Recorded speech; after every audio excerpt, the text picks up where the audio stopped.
నమస్తే, welcome to Andhraprabha.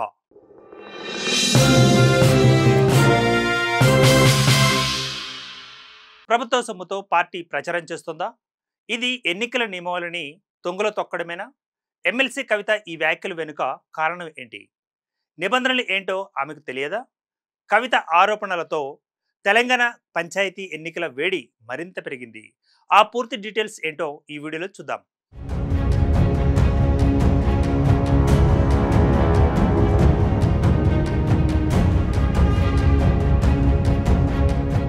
తెలంగాణలో పంచాయతీ ఎన్నికల హడావిడి కొనసాగుతోంది. ఈ క్రమంలోనే సీఎం రేవంత్ రెడ్డి జిల్లాల పర్యటన చేపట్టారు. దీనిపై తెలంగాణ జాగృతి అధ్యక్షురాలు కల్వకుంట్ల కవిత విమర్శలు గుప్పించారు. సోషల్ మీడియా వేదికగా ఒక ట్వీట్ చేశారు.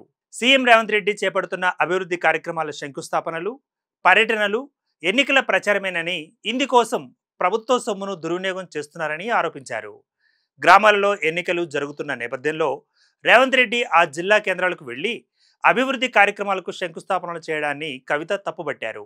ఇది ముమ్మాటికి ఎన్నికల ప్రవర్తన నియమావళిని ఉల్లంఘించడమేనని పేర్కొన్నారు. అంతేకాదు, ఎన్నికల సంఘం తక్షణమే జోక్యం చేసుకుని సీఎం జిల్లాల పర్యటనను నిలిపివేయాలని డిమాండ్ చేశారు.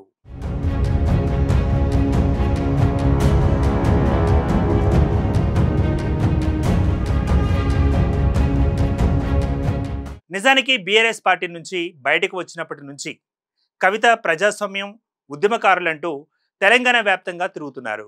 ఇందులో భాగంగా అధికార ప్రతిపక్ష నేతలపై విమర్శలు చేస్తున్నారు. ఇక తాజాగా సీఎం రేవంత్ రెడ్డిపై విమర్శలు చేశారు కవిత. గ్రామాలలో ఎన్నికలు ఉంటే సీఎం రేవంత్ రెడ్డి జిల్లా కేంద్రాలకు ఎలా వెళుతున్నారంటూ ప్రశ్నలు వేశారు. కానీ ఈ విమర్శలు చేసి ఆమె నవ్వులు పాలవుతున్నారని తెలుస్తోంది. ఎంపీ, ఎమ్మెల్సీగా పనిచేసిన కవితకు ఈ ఎన్నికల నిబంధనలు తెలియవా అనే ప్రశ్న ఉదయిస్తోంది. ఎక్కడైనా సరే ఎన్నికల కోడ్ ఉండి దాన్ని ఉల్లంఘించి ప్రచారాన్ని నిర్వహిస్తే తప్పు అవుతుంది. అంతేకాని గ్రామాలలో ఎన్నికలు జరిగితే ఆ జిల్లా కేంద్రాల్లో వెళ్లకూడదని నిబంధన లేదు. ఈ నేపథ్యంలో కవితపై కొంతమంది సెటైర్లు వేస్తున్నారు.